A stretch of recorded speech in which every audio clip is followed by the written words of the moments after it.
My next guest was a dedicated school chaplain who lost his career after standing up to indoctrinating LGBT dogma. The Rev Dr Bernard Randall gave a sermon at Trent College in Nottingham that told children they, quote, should no more be told you have to accept LGBT ideology than you should be told you must be in favour of Brexit or be Muslim. He stressed, however, that the need to, quote, treat each other with respect. That sounds all right, doesn't it? Dr Randall's sermon was prompted by an organisation called Educate and Celebrate, which had been invited to his college to, quote, embed gender identity and sexual orientation into the fabric of the school and develop an LGBT plus curriculum, which I think realistically is where the problems all started, isn't it? Despite this measured approach, he lost the job he once loved, and Trent College, which has a long Anglican tradition, secretly reported him, oh my gosh, really? Secretly reported him to the government's anti-terrorism prevent programme. An employment tribunal, Dr Randall's claims for unfair dismissal, discrimination, harassment and victimisation were all rejected. A judge concluded he had an extreme reaction to what was going on. Well, I tell you what, I am delighted to say that he joins me now. Dr Randall, I'm going to clap you in, actually. Good lad. Dr Randall, fellow worshipper Isabel Vaughan-Spruce was also recently rearrested for silently praying outside an abortion clinic.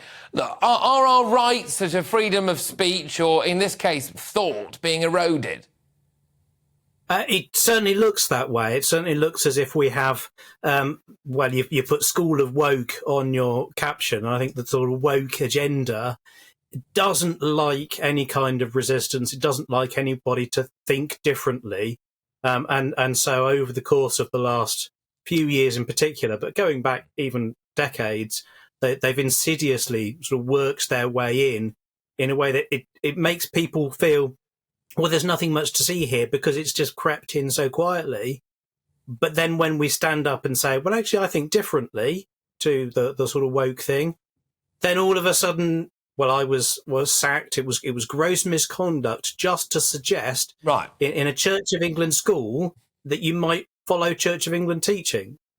Yeah, and this is on top of many different layers of lunacy, possibly the absolute core of it, isn't it? Which is that you were a reverend in a Church of England school just talking about the beliefs of the religion that both you and the school are supposed to uphold, and that was gross misconduct. That's right, because I touched on the sacred idea of LGBTQIA+, and you're not allowed to touch this sacred class. Well, that's how it feels. Where, of course, actually, I think people who are same-sex attracted, suffer from gender dysphoria, whatever, are ordinary human beings who should deal with all the ordinary things that human beings deal with, including, in a liberal democracy, free speech, freedom of religion.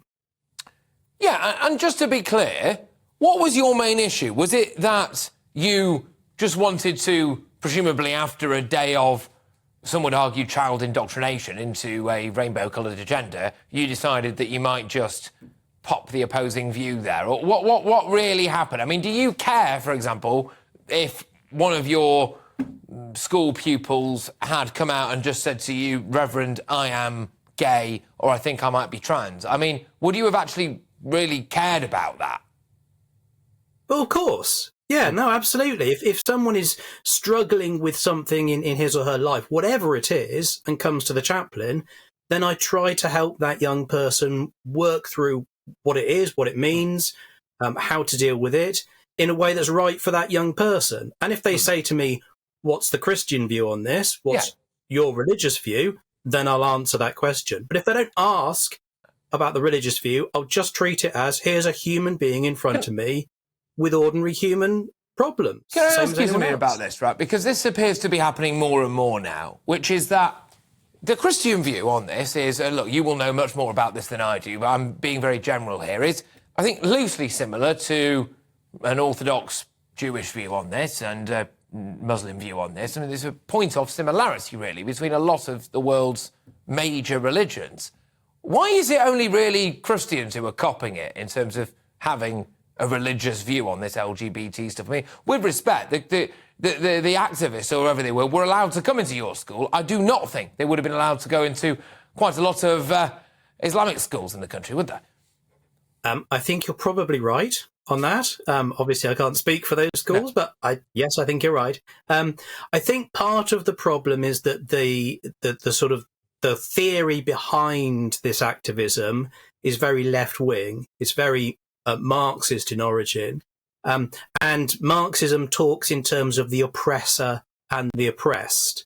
And historically, they see Christianity as an oppressor religion, often oppressing Muslims. So that the people who think in terms of protecting the oppressed are on the same side as Muslims, so won't challenge them, but they will attack the oppressor as they believe. And I think that's totally unfair, but they believe Christianity oppresses just because it has different views to them, frankly. And therefore, Christians are fair game. Christians can be attacked. And Christians are generally too nice to push back. Well, that's what I was going to say. I mean this with absolute respect, but people like you can be viewed as a bit of a soft touch. I mean, it's unfair, but the fact is that if someone offends you, I dare say you're on shows like this and you've got your say. You seem like a really nice chap who's very calm about the whole thing. And it's fair to say, again, that it's not always the same with certain people. But there we go. Reverend, thank you very much. Reverend Dr Bernard Randall there, who was sacked from Trent College in Nottingham for refusing to swallow LGBT dogma.